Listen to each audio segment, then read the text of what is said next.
का नाम क्या है उसका? Intermolecular force of attraction.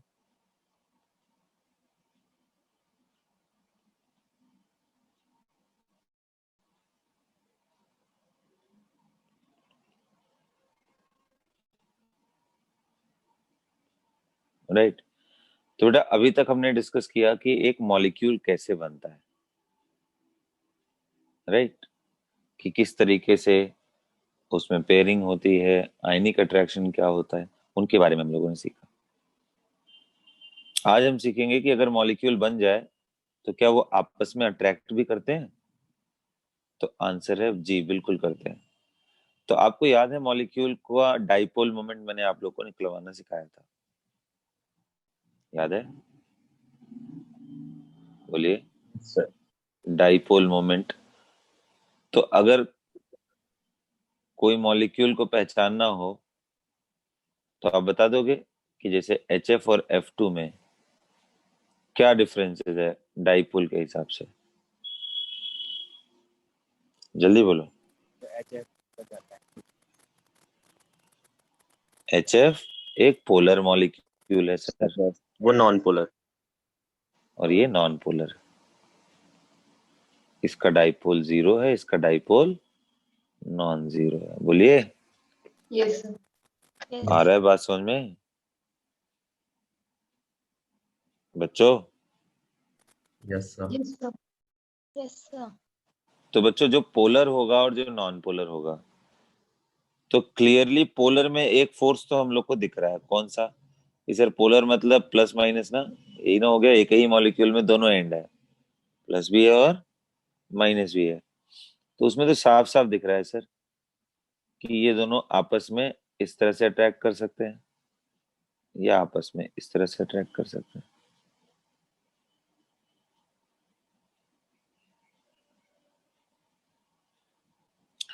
ये दोनों ही अट्रैक्शन को क्या बोलते हैं हम? Dipole dipole attraction. क्या बोलते हैं बेटा?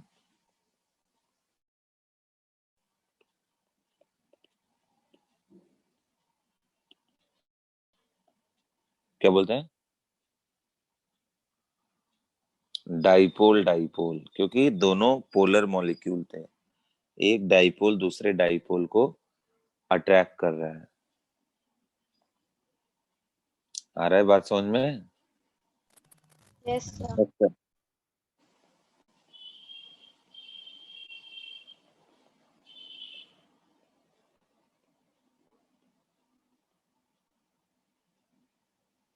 इसी HF की जगह पे Cl भी ले लो तो वही बात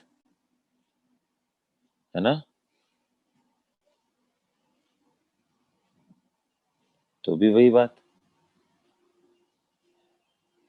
बोलो, ये क्या है? एक डाइपोल डाइपोल अट्रैक्शन। तो इंटरमॉलिक्यूलर फोर्सेस में जब अगर मान लो सिर्फ हमारे पास HCl का मॉलिक्यूल है तो हम बोलेंगे कि ये डाइपोल डाइपोल है।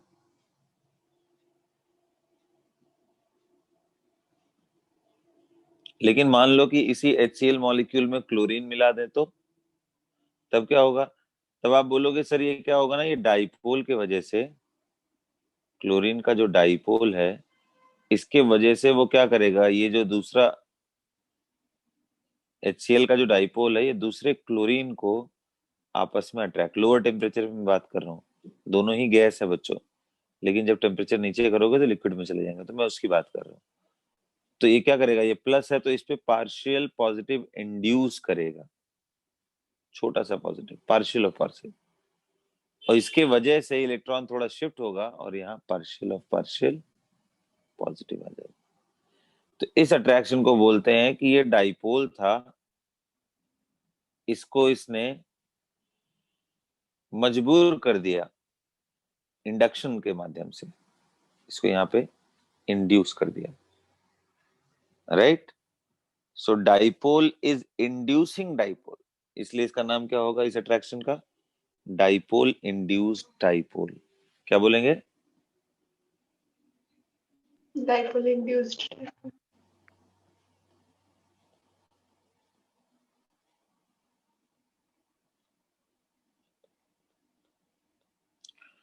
ठीक, अब ये दो चीज तो मालूम चल गया, dipole dipole, dipole induced dipole. कभी जैसे देखा है आपने कि एक NaCl, NaCl को जब हम पानी में घोलते हैं, तो इसके बारे में मैंने बहुत पहले आपको बताया था।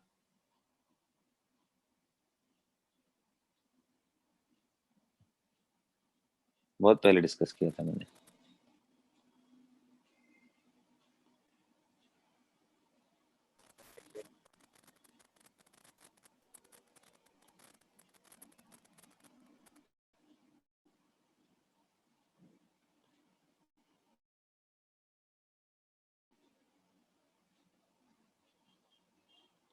तो मैंने बताया था कि जब आप NaCl NaCl को जब आप पानी में घोलते हो तो क्या बन जाता है, Na plus aqueous plus Cl minus. मतलब कि जैसे ही आप इसको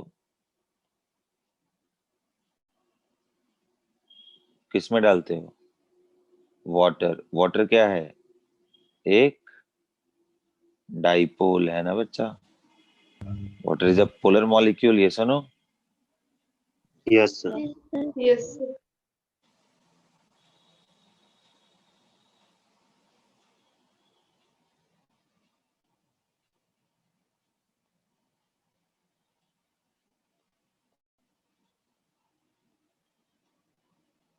किसी भी तरह से ये रैंडमली अरेंज है, कोई पैटर्न नहीं बनाना है इस चीज में।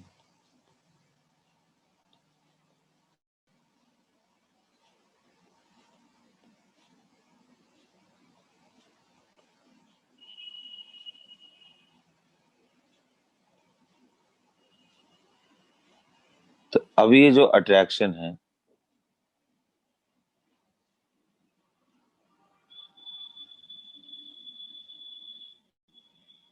जब NaCl को पानी में डालते हैं तब ये जो अट्रैक्शन डेवलप हो रहा है,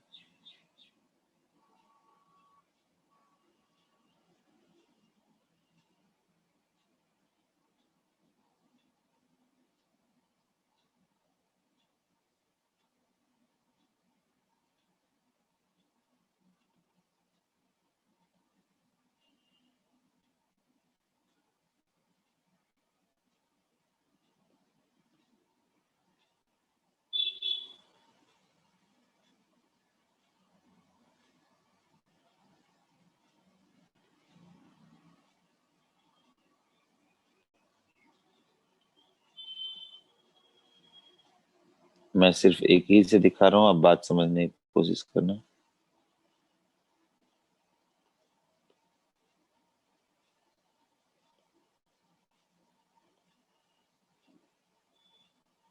तो इस अट्रैक्शन को क्या बोलेंगे हम?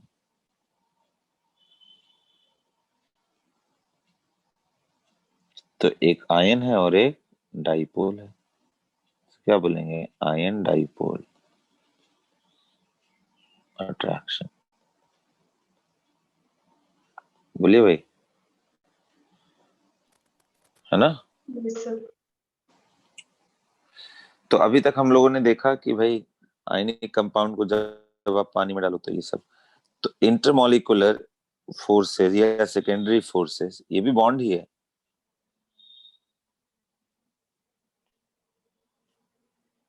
इतने सारे तरह का है। सो डिपेंडिंग ऑन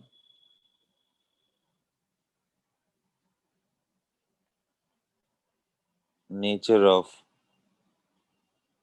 मॉलिक्यूल और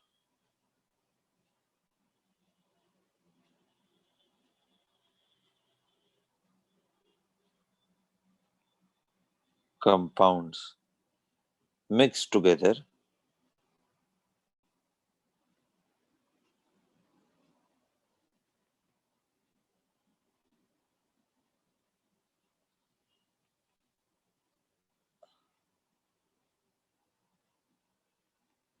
there are various type of secondary interaction.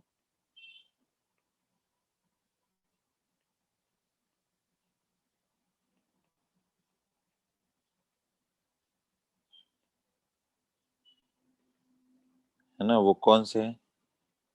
तो जिनको मैंने बताया आपको, नाम एक एक करके मैंने आपको बताया। सबसे पहला क्या था? Dipole, dipole attraction. ये कहाँ पे होगा? कहाँ पे होगा? when molecule is polar.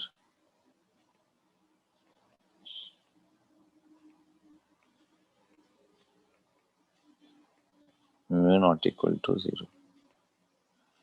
दूसरा मैंने क्या बताया आपको?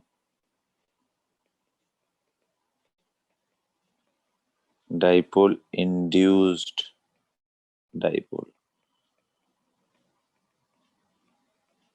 ये बताया ना बेटा? ये कब होगा? when a non-polar molecule is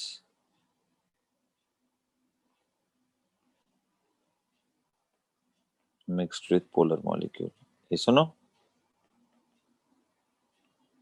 Yes, sir.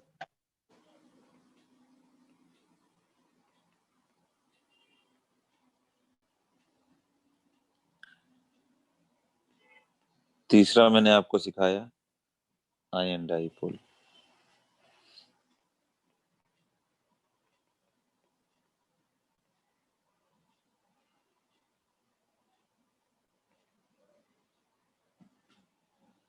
तो आयन डाइपोल अट्रैक्शन कब हो रहा है? when an ionic compound is mixed in polar solvent।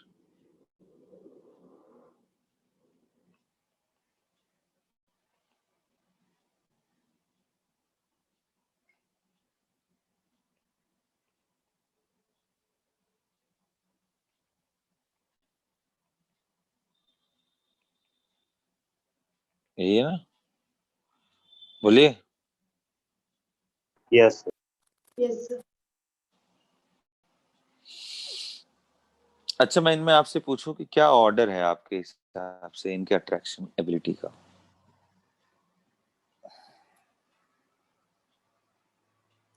कि सबसे ज्यादा स्ट्रांग कौन होगा?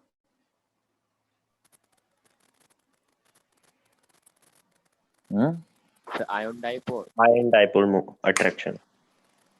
बिल्कुल। अगर इन तीनों में बात किया जाए तो आयन डाइपोल अट्रैक्शन सबसे स्ट्रांग होगा, क्योंकि एक पे कंप्लीट चार्ज है, बाकी पे पार्शियल। ये सब पार्शियल है बेटा, जबकि बाकी सब में देखो पार्शियल टू पार्शियल है। तो ion dipole attraction is much stronger. और उससे भी स्ट्रांग अगर आपको पूछो तो अब बोलोगे दो आयन के बीच में अट्रैक्शन, है ना? याद है इसी प्रोसेस को हम लोग क्या बोलते थे? सॉल्वेशन। अगर Yes. वाटर है तो हाइड्रेशन, और Yes, sir. इससे जो एसोसिएटेड एनर्जी उसको क्या बोलते हैं? Hydration energy. क्लियर? समझ में आ रहा है बच्चों? Yes, sir. आ रहा है बात समझ में? तो ये सारे अट्रैक्टिव फोर्सेस हैं, इनका ऑर्डर भी आपको समझ में आ गया। तो पहले नंबर पे क्या है? Dipole dipole, sorry ion dipole. दूसरे नंबर पे कौन होगा? डाइपोल डाइपोल अट्रैक्शन स्ट्रेंथ के मामले में। तीसरे नंबर पे क्या होगा sir? Dipole induced dipole. Clear? Yes sir. अब एक और आता है, ठीक है, और वो कौन सा है? जिसको हम बोलते हैं लंदन फोर्सेस और डिस्पर्शन फोर्सेस।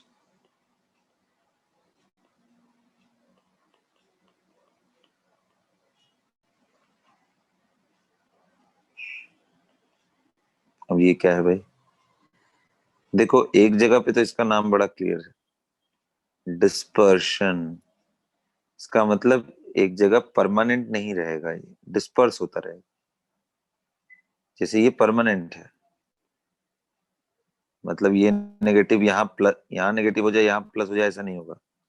ये माइनस इस एंड पे है तो यहीं पे है, क्लोरीन पे ही माइनस रहेगा, हाइड्रोजन पे माइनस नहीं जाएगा।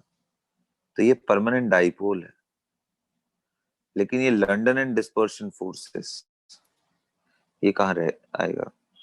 तो भाई ऐसा भी तो है, कई बार मॉलिक्यूल नॉन पोलर भी तो होते हैं। जैसे bromine is a non polar species, लेकिन फिर भी लिक्विड है ना, इसका मतलब कुछ तो अट्रैक्शन होगा तभी तो लिक्विड बना। बोलो बच्चों। Yes sir. तो बेटा हर एक मॉलिक्यूल में, चाहे वो पोलर हो चाहे नॉन पोलर, अट्रैक्शन होता है। तो ये जो लंदन एंड डिस्पर्शन फोर्सेस है, हर एक जगह प्रेजेंट है। अलग बात है कि नॉन पोलर मॉलिक्यूल में सिर्फ और सिर्फ यही प्रेजेंट है, क्योंकि ना तो वो पोलर है कि डाइपोल डाइपोल होगा। तो London and dispersion forces, it is present in every molecule.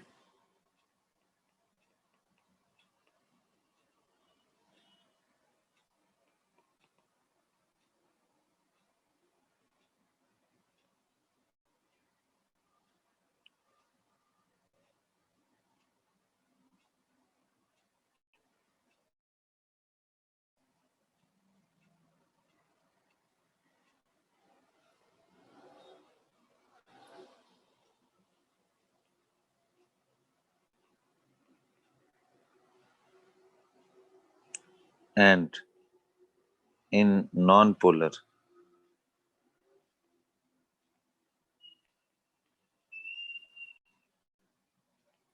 only London forces are present. Dispersion forces are present. समझ गए? सब में होता है, लेकिन अगर कोई चीज नॉन पोलर हो जाए तो उसमें सिर्फ और सिर्फ यही है। अब ये होता क्यों है वो समझते हैं थोड़ा। कैसे होता है? तो बच्चों देखो, हर एक जगह, हर एक एटम में इलेक्ट्रॉन होता है। चलिए सबसे साधारण वाले में बात करते हैं, हीलियम। तो हीलियम में आपको मालूम है कि यहाँ न्यूक्लियस है, वो प्योर पॉजिटिव चार्ज होगा न्यूक्लियस, और उसके इलेक्ट्रॉन यहाँ यहाँ क्लाउड में घूम रहे हैं, है कि नहीं?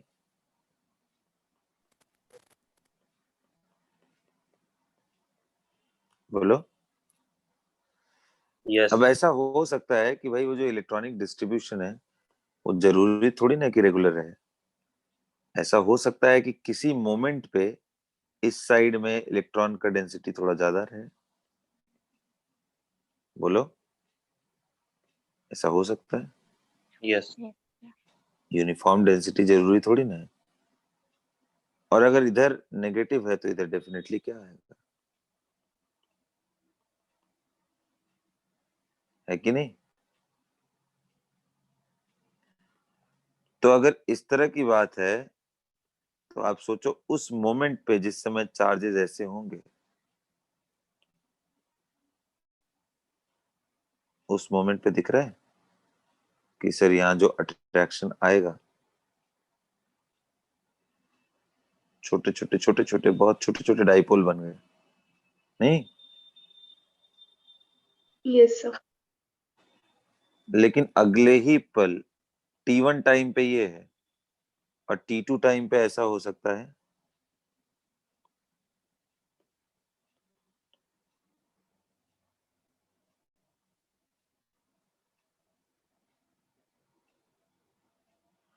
और T2 टाइम पे कुछ ऐसा हो सकता है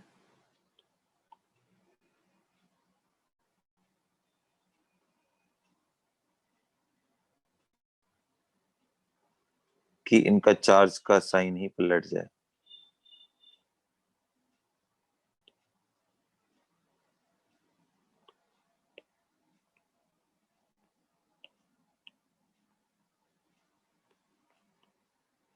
अगले ही पल, अगले ही पल ऐसा हो सकता है कि भाई इधर की तरफ क्या आ जाए, पार्शियल नेगेटिव, इधर की तरफ क्या आ जाए, partial positive, because of momentarily distribution of electron. किसी एक क्षण में इलेक्ट्रॉन किस तरह से अरेंज है उस पर डिपेंड करेगा, है कि नहीं बच्चों? बोलिए भाई। Yes, sir. तो आप देखो,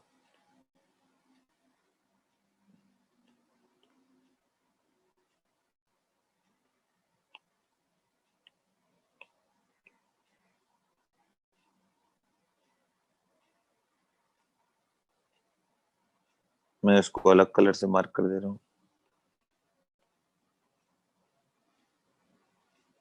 at any moment and another moment, मैं इस अनदर मोमेंट को व्हाइट कलर से दिखा दे रहा हूं। तो अब आप देखो, वही जो पहले, अगले ही पल फिर कुछ चेंज हो जाएगा। तो भाई अब यहां अट्रैक्शन डेवलप हो रहा है कि नहीं?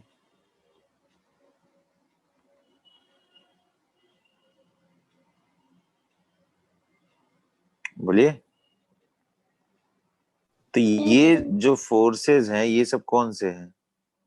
यही है लंदन और डिस्पर्शन। वाई? अब समझ में आया डिस्पर्शन क्यों बोल रहे हैं? क्योंकि अभी यहाँ पे है, थोड़ी देर बाद कहीं नीचे चला जाएगा, थोड़ी बाद अपोजिट आ जाएगा, ऐसे ही होगा ना।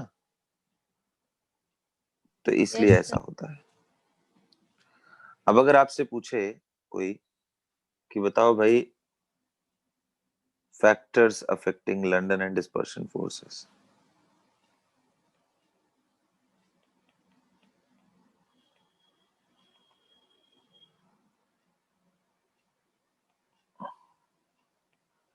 तो क्या बोलोगे आप? किसके प्रोपोर्शनल है? तो आप यही बोलोगे ना सर, कि जितना बड़ा मॉलिक्यूल उतना ज्यादा छोटे छोटे छोटे छोटे डाइपोल बनेंगे, उतना ज्यादा अट्रैक्शन होगा। बोलिए। Yes. और जितना बड़ा मॉलिक्यूल, उसका मॉलिक्यूलर वेट भी उतना ही ज्यादा। तो ऐसा बोल सकते हैं क्या कि it is proportional to molecular wait?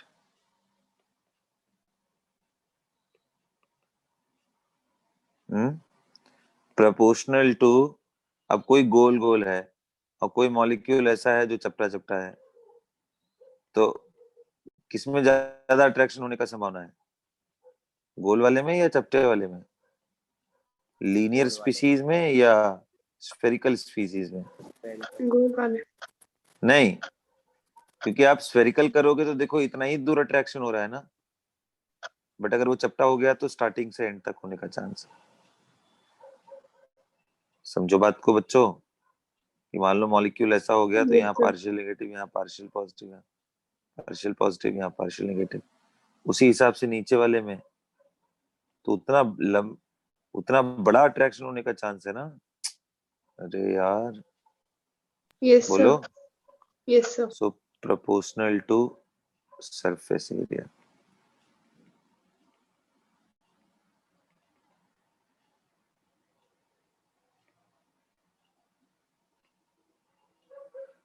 इसीलिए बोलते हैं जैसे जैसे आप स्फीयर बनाते जाते हो वैसे वैसे उसके चांसेस कम होते जाते हैं। किसके chances? London and dispersion forces के। क्योंकि कांटेक्ट में ही बहुत कम आएगा, और वैसे भी मालूम है कि स्फेरिकल स्पीसीज का सरफेस एरिया काफी कम होता है कि नहीं? है ना? So molecular weight, surface area in contact. आ रहा है बात समझ में? yes, sir. बोलो।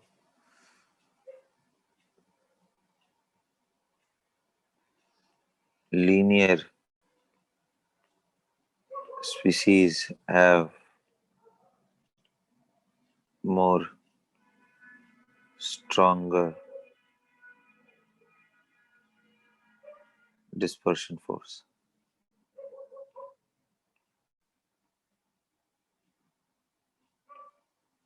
then non-linear, then spherical.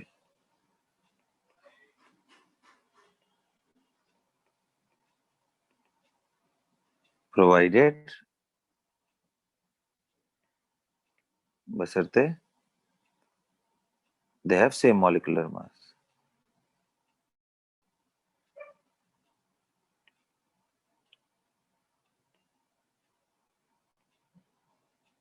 Similar molecular mass.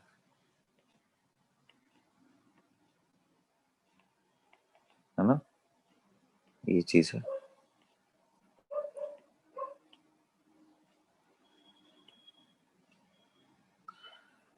अब यही कारण है, देखो इसी के कारण की वजह से आप सोचो कि अगर मैं पूछूं कि F2Cl2Br2I2 इनमें फोर्सेस का ऑर्डर बताओ.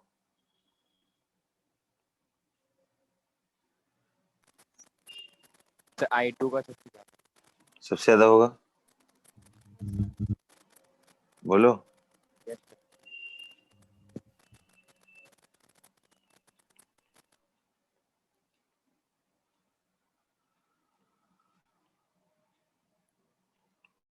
क्या ऑर्डर होगा?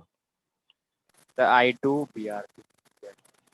क्योंकि मॉलिक्यूलर वेट ज्यादा है, साइज बड़ा है सर.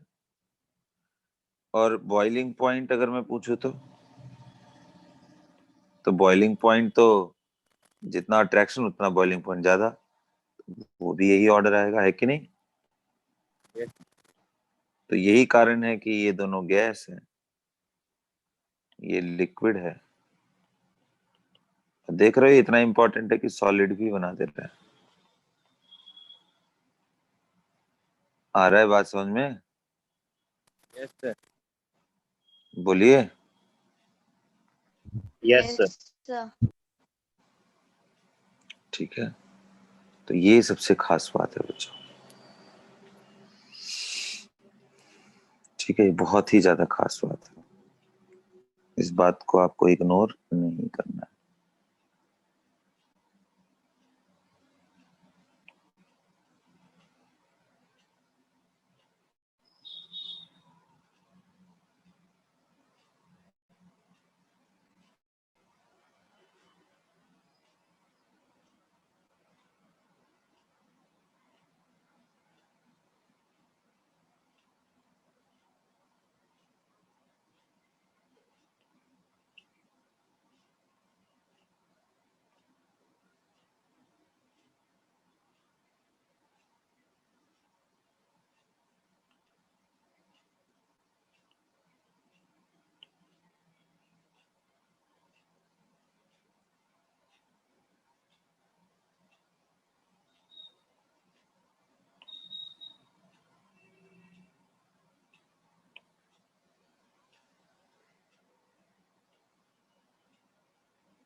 ठीक है,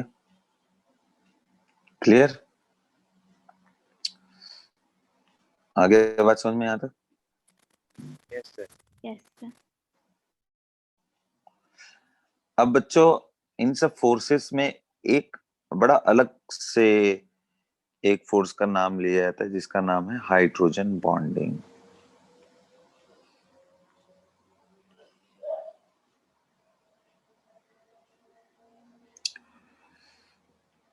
अब ये अलग से क्यों नाम लिया जाता है? कुछ खास बात होगा? इन सभी फोर्सेस में एकदम अलग नाम लिया जाता है इसका, हाइड्रोजन बॉन्डिंग. क्या खास बात है भाई इसका? इन्हीं का एक पार्ट है. कौन सा पार्ट? तो बोलते हैं कि ये डाइपोल डाइपोल का एक सेगमेंट है.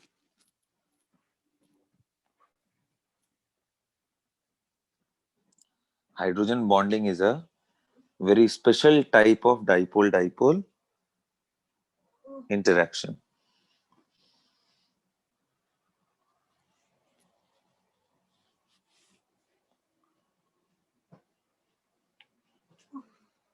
It is a very special type of.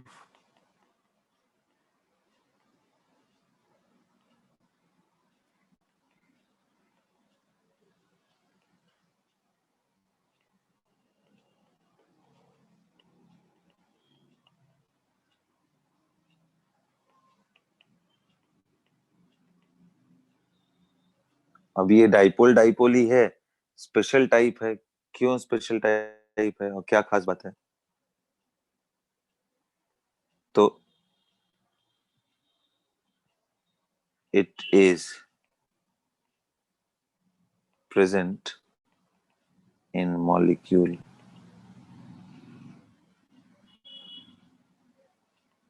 where hydrogen atom is directly attached. ध्यान से समझना बात, directly attached with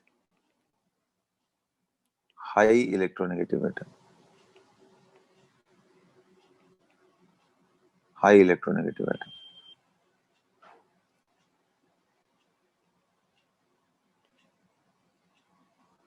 नाम बताओगे सबसे ज्यादा कौन है? क्लोरीन। फिर हाँ, ऑक्सीजन। अरे बाप रे। क्लोरीन। फिर नाइट्रोजन एंड क्लोरीन दोनों का बराबर होता है, सर यस। लेकिन नाइट्रोजन को हाइड्रोजन बॉन्डिंग में कंसीडर करते हैं, क्लोरीन को बहुत रेयर केसेस में कंसीडर किया गया है।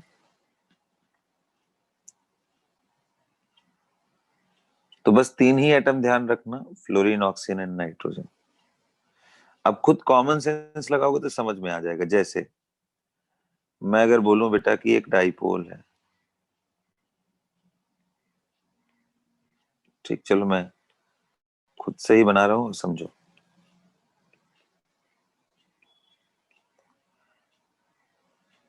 है ना? तो थोड़ा सा इसमें चार्ज आएगा, पार्शियल ऑफ पार्शियल नेगेटिव, क्योंकि ब्रोमीन थोड़ा सा ज्यादा इलेक्ट्रोनेगेटिव होता है। हाँ, इसमें थोड़ा। अब इनके बीच में डाइपोल डाइपोल अट्रैक्शन होगा, है कि नहीं? इसको हाइड्रोजन बॉन्ड नहीं बोलते, क्योंकि ये बहुत वीक होगा। वीक क्यों? क्योंकि एक तो चार्ज बहुत कम है, क्योंकि फोर्स इज इक्वल टू के Q1 Q2 का प्रोडक्ट बाई आर, आर उनके बीच का डिस्टेंस। तो हाइड्रोजन और ब्रोमीन, ब्रोमीन का काफी बड़ा डिस्टेंस है, तो इनके बीच में ये जो लेंथ है वो भी बहुत ज्यादा होगा, ये आर भी बहुत ज्यादा है, और चार्ज भी बहुत कम है। दोनों ही फैक्टर फोर्स को वीक कर दे रहे हैं। बोलिए। Yes Yes, sir. sir. और आपको मालूम है कि हाइड्रोजन ही क्यों लिया? क्योंकि कोई भी डाइपोल बनाओगे और रेडियस अगर कम रखना है, तो सबसे छोटा एटम कौन है? Hydrogen. हाँ, तो हाइड्रोजन इतना छोटा है कि ये सिर्फ ब्रिज की जैसा काम करता है, इसलिए हाइड्रोजन वाले ही स्पीसीज में मिलता है, इसीलिए इसका नाम है हाइड्रोजन बॉन्डिंग। तो यहाँ पे वीक है, तो ये हाइड्रोजन बॉन्ड नहीं है। समझ में आया बात? It is not a hydrogen bond, not a hydrogen bond.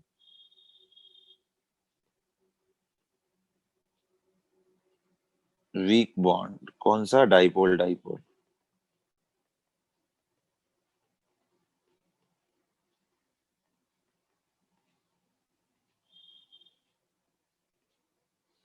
Hydrogen bonding नहीं है, नहीं। तो अच्छा, अब मैंने क्या किया कि इसी को अगर मैं फ्लोरीन कर लूं, तो अब ये हाइड्रोजन बॉन्ड है।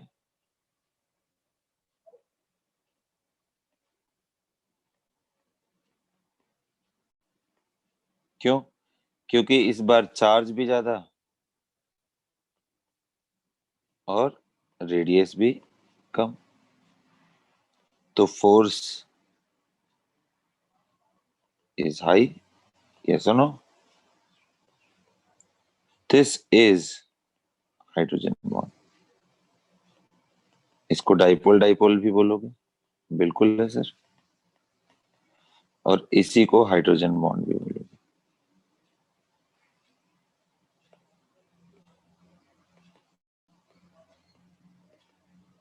तो समझ में आया हाइड्रोजन बॉन्डिंग कहाँ किसको बोलते हैं? इसको बोलते हैं। तो कहोगे सर ये क्या है फिर? तो बेटा ये तो स्ट्रॉन्ग कोवलेंट बॉन्ड है।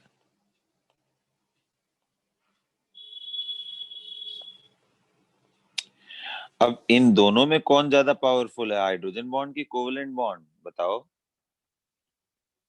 Covalent bond. हाँ जी, कोवलेंट बॉन्ड। अरे हाइड्रोजन बॉन्ड तो एक सेकेंडरी इंटरेक्शन है ना, प्राइमरी फोर्स इतना स्ट्रांग थोड़ी ना होगा। समझ में आ रहा है बात? Yes sir. Yes sir. मैं पूछूं कि बेटा स्ट्रॉन्गेस्ट हाइड्रोजन बॉन्ड कहाँ मिलेगा? कोई स्पीसीज बताओ जिसमें स्ट्रॉन्गेस्ट हाइड्रोजन बॉन्ड मिलता हो। तो HF में। एचएफ में तो मिल ही रहा है, इससे ज्यादा स्ट्रॉन्ग कहीं मिल सकता है? No sir. मिल सकता है। स्ट्रॉन्गेस्ट हाइड्रोजन बॉन्ड दिखाओ। KHF2। कैसे? क्योंकि बेटा इसमें एक तो HF है और दूसरा कंप्लीट F- है। अब मुझे बताओ, अगर कोई F- कंप्लीट हो जाए तो चार्ज तो और बढ़ गया। बोलो जी। Yes sir. Yes sir. और ये इतना स्ट्रांग होता है, ये इतना स्ट्रॉन्गेस्ट हाइड्रोजन बॉन्ड, ये इतना स्ट्रांग है कि अगर इसको पानी में भी डालो ना, KHF2 को, तो ये सिर्फ K+NHF2- में टूटता है। ये इसमें नहीं ब्रेक करता है, HF+F- ऐसा ब्रेक नहीं करता है। इतना स्ट्रांग है कि पानी में भी ये सेपरेट नहीं होता है। समझ में आया? क्योंकि चार्ज हाईएस्ट हो गया भाई, इससे ज्यादा चार्ज नहीं डेवलप कर सकते ना। कंप्लीट -1, ये पार्शियल नहीं है। समझ में आया बच्चों? Yes sir. Yes sir. अब मुझे ये बताओ कि नाइट्रोजन और क्लोरीन दोनों का इलेक्ट्रोनेगेटिविटी बराबर है, तो क्यों हम NH में बोलते हैं कि हाइड्रोजन बॉन्ड है, और जबकि क्लोरीन के केस में नहीं बोलते हैं? ऐसा क्यों? साइज के कारण सर। हाँ, साइज के कारण सर। क्लोरीन का साइज बड़ा है, तो बड़ा साइज होने की वजह से इनके बीच में डिस्टेंस ज्यादा हो जाएगा, फोर्स डिक्रीज कर जाएगा। समझ में आया? क्लियर हुआ? Yes sir. Yes sir. Yes sir. ठीक है, तो ये बात ध्यान रखना। राइट। अब मैं बात करूंगा स्ट्रेंथ ऑफ H बॉन्ड। तो मैं एकदम सिंपल सिंपल ले लेता हूँ स्पीसीज। नाइट्रोजन का मैं अमोनिया ले लेता हूँ, वाटर ले लेता हूँ, या सिंपल यही रहने दो, मतलब H partial positive and partial negative. इससे ज्यादा स्ट्रांग कौन होगा? H partial positive, oxygen partial negative. ये सुनो। Yes sir. और इससे भी ज्यादा स्ट्रांग कौन होगा? H partial positive. देखो जी, ये जो पार्शियल पॉजिटिव पार्शियल नेगेटिव लिख रहे हैं, इसका ये मतलब मत लगा लेना कि सबका चार्ज सेम है, नहीं सर, अलग अलग है। तो अब मैं इसको Δ1 भी लिख सकता हूँ, इसको 2 भी लिख सकता हूँ, इसको 3 भी लिख सकता हूँ। ऑब्वियसली ये नाइट्रोजन से जुड़ा है, नहीं जुड़ेगा तो उतना आने ही वाला नहीं है चार्ज उस पे। समझ गए? और इससे भी ज्यादा मैंने जैसा आपको बताया कि सबसे ज्यादा किसका होगा, कंप्लीट नेगेटिव हो जाए तब। क्यों बोलो? Yes, sir. Complete negative charge. हाँ, कंप्लीट नेगेटिव हो जाए। अब इफेक्ट क्या है हाइड्रोजन बॉन्डिंग का?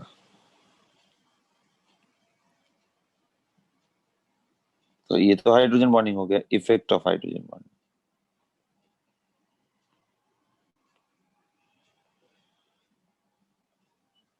On molecular properties.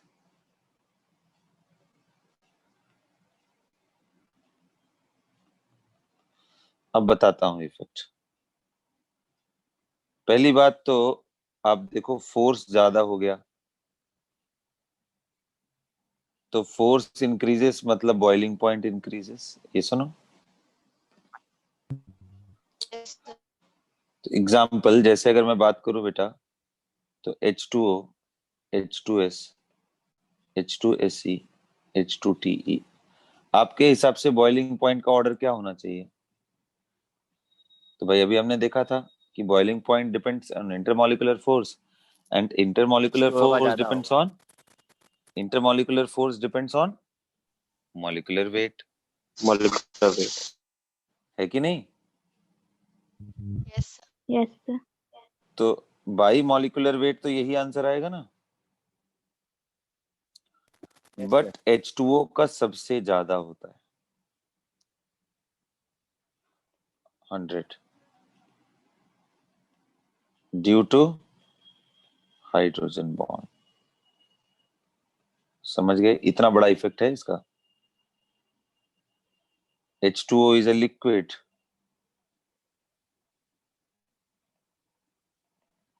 Rest all are gas. Rest all are gas. समझ गए? H2S भी गैस है, ये भी गैस है, ये भी गैस, सिर्फ यही लिक्विड है। इतना बड़ा फर्क डाल देता है। सेम हालत है इसमें भी। होना ये चाहिए, लेकिन HF सबसे, H बॉन्ड, हाइड्रोजन बॉन्ड। समझ गए बात बच्चों? बच्चों, Yes, sir. यस। तीसरा एग्जाम्पल। अब देखो धीरे धीरे कमजोर पड़ता जाएगा, क्योंकि नाइट्रोजन का इलेक्ट्रोनेगेटिविटी उतना अच्छा नहीं होता है।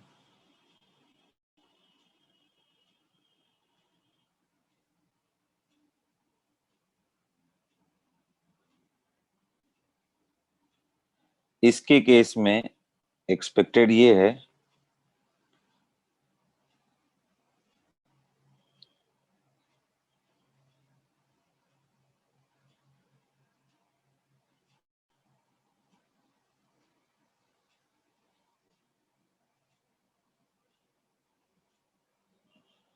और रियलिटी ये है, यहाँ आ जाता है नाइट्रोजन। तो एक्चुअल ऑर्डर क्या हुआ? PH3 उससे ज्यादा, ASH3 उससे ज्यादा, अमोनिया उससे ज्यादा, SbH3।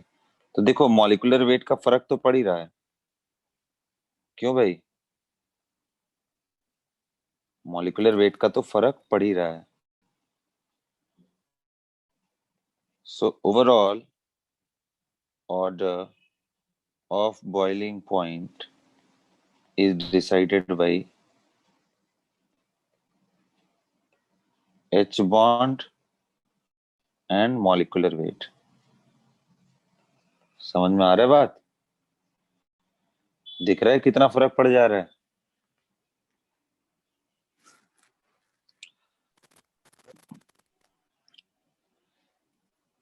बोलिए।